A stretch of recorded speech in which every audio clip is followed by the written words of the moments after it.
আমি তিনিটা বিশেষ সৰকাৰি আঁচনিৰ বিষয়ে বা আমি সৰকাৰে লোৱা নতুন এটা উদ্যমৰ বিষয়ে আপোনালোকক অৱগত কৰিবলৈ ইয়াত আমি সমবেত হৈছো। আপোনালোকৰ সকলোৰে মনত আছে যে কিছুদিন আগতে কেন্দ্ৰীয় গ্ৰাম উন্নয়ন মন্ত্ৰী শিৱৰাজ সিং চৌহান ডাঙৰীয়াই অসম ভ্ৰমণ কৰিছিল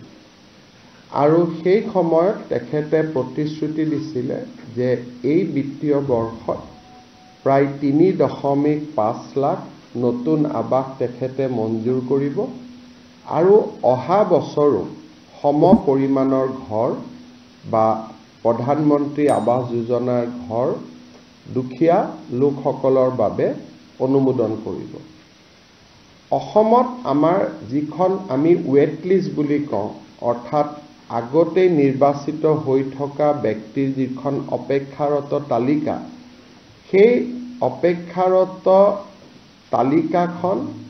7,60,000 ব্যক্তিৰ অপেক্ষাৰত তালিকা আছিল। শিৱৰাজ সিং চৌহান ডাঙৰীয়াই প্ৰতিশ্ৰুতি দি যোৱা অনুসৰি আমাক 3,80,000 নতুন ঘৰ তেখেতে আমাক আবণ্টন দিয়ে আৰু আমি আপোনালোকক জনাবলৈ পাই ভাল পাইছোঁ যে অহা 19 তাৰিখে সমগ্ৰ ৰাজ্যজুৰি অনুষ্ঠিত হ'বলগীয়া এক সমাৰোহৰ জৰিয়তে আমি এই 3,80,000 হিতাধিকাৰীৰ ঘৰ বনাবৰ বাবে তেওঁলোকৰ প্ৰথম যিটো কিস্তি বুলি কয়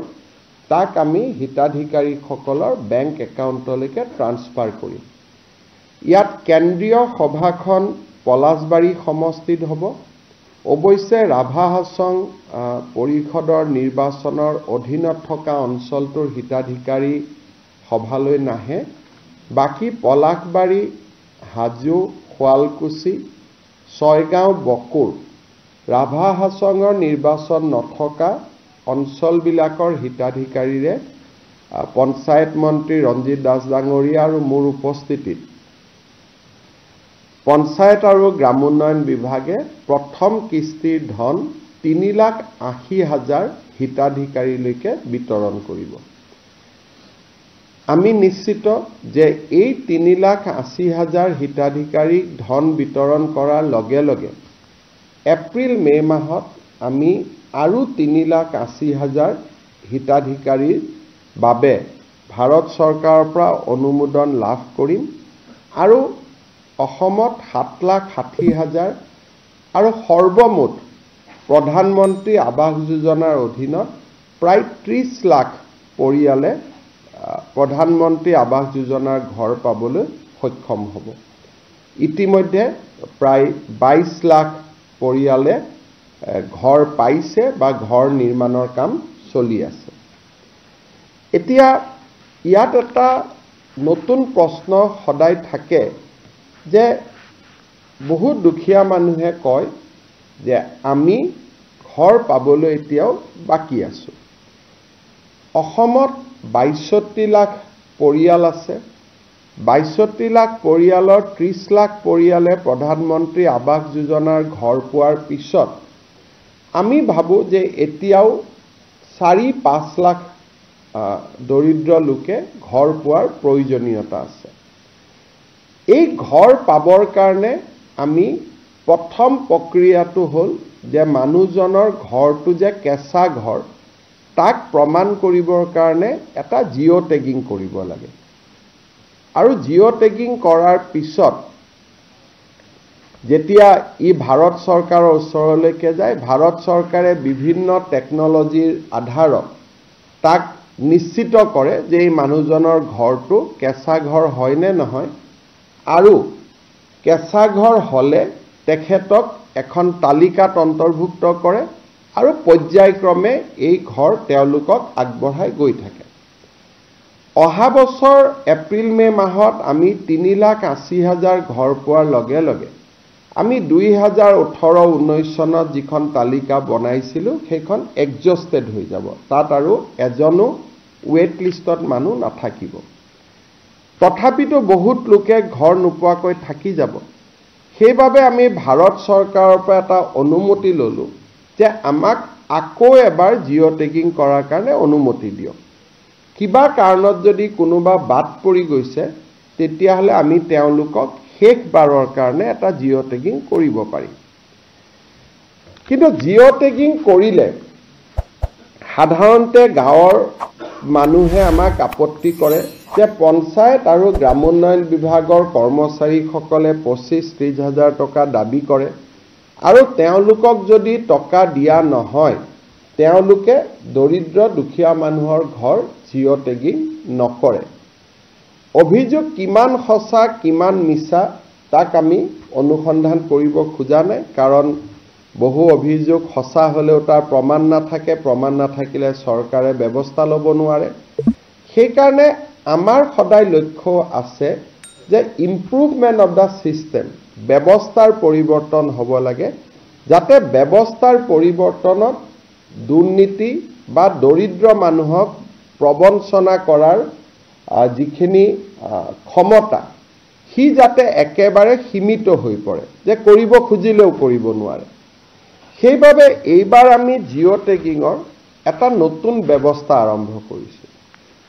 এইবাৰ প্ৰথম জিঅ' টেগিংটো আমাৰ গাঁৱৰ মহিলা আত্মসহায়ক গোটসকলক যোনে পৰিচালনা কৰে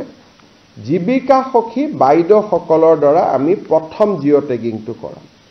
লোকসভা নিৰ্বাচনৰ সময়তো মই ৰাইজক প্ৰতিশ্ৰুতি দিছিলোঁ যে আমি আত্মসহায়ক গোটৰ সুবিধা লৈ এইবাৰ আমি জিঅ' টেগিং কৰাম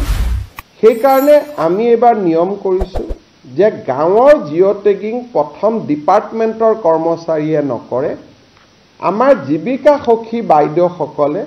আত্মসহায়ক গোটসকলৰ পৰা উপযুক্ত সহায় লৈ তেওঁলোকে প্ৰথম জিঅ' টেগিংটো কৰিব এইটো ভাৰতৰ ভিতৰতে অসমত প্ৰথমবাৰ আমি আৰম্ভ কৰিছোঁ যে ডিপাৰ্টমেণ্টে জিঅ' টেগিং নকৰে আত্মসহায়ক গোটৰ বাইদেউসকলে ঘৰে ঘৰে লৈ যাব আৰু জীৱিকা সখী বাইদেউসকলে জিঅ' টেগিং কৰিব আৰু তাতো আমি নিয়ম কৰিছোঁ যে সেইখন গাঁৱৰ জীৱিকা সখী বাইদেৱে টেগিং নকৰে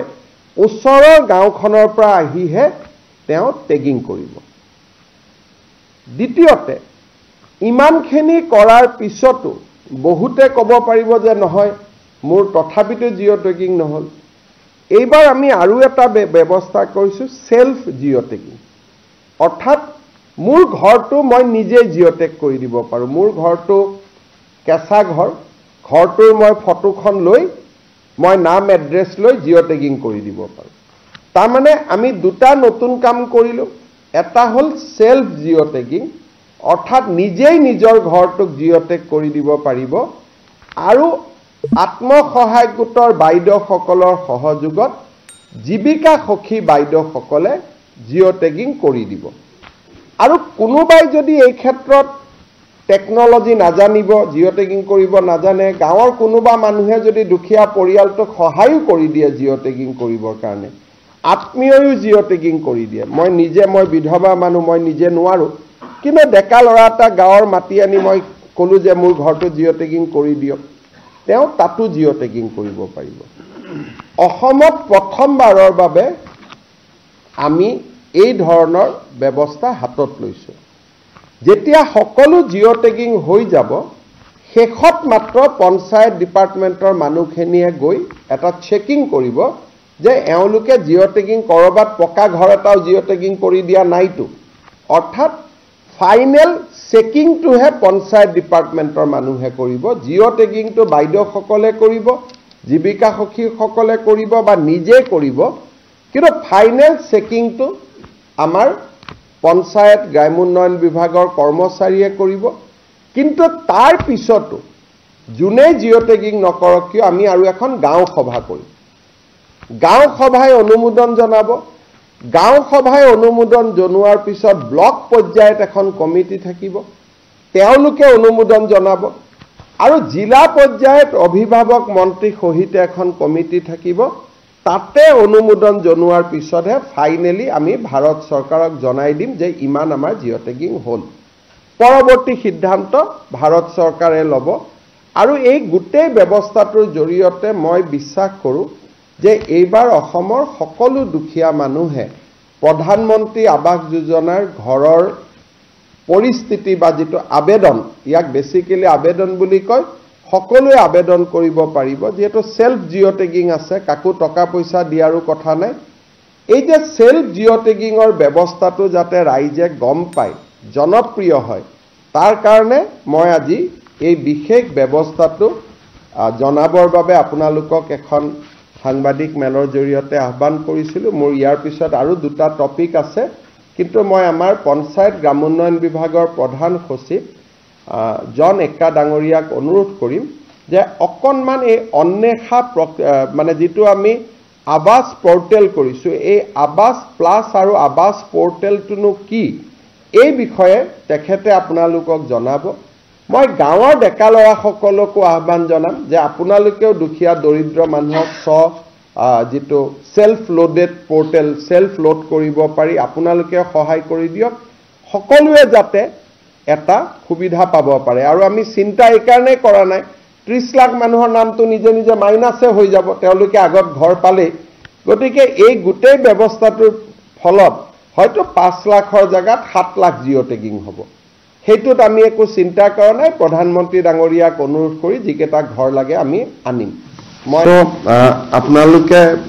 বুজি পালে যে 17 পৰা 31 মাৰ্চলৈকে এটা অসমত বিশাল অভিযান এটা হ'ব বাতৰি কাকতৰ বিজ্ঞাপনত আমি বুজাই দিম যে সেলফ কেনেকে কৰিব লাগে সেলফ অ্যাসেসমেন্ট বা সেলফ লোডিং জীৱিকা সখীয়ে কৰিব ব্লক ডিস্ট্ৰিক্টে এপ্ৰুভ কৰিব আমাৰ যেটো পঞ্চায়তৰ কৰ্মচাৰীসকলৰ ভূমিকা একেবাৰে সীমাবদ্ধ হ'ব এপ্ৰুভ লিষ্টখনহে তেওঁলোকে মাত্ৰ আপলোড কৰিব মই ভাবো যে এই গোটেই ব্যৱস্থাটোৱে দুৰ্নীতিৰ অভিযোগখিনি নোহোৱা কৰিব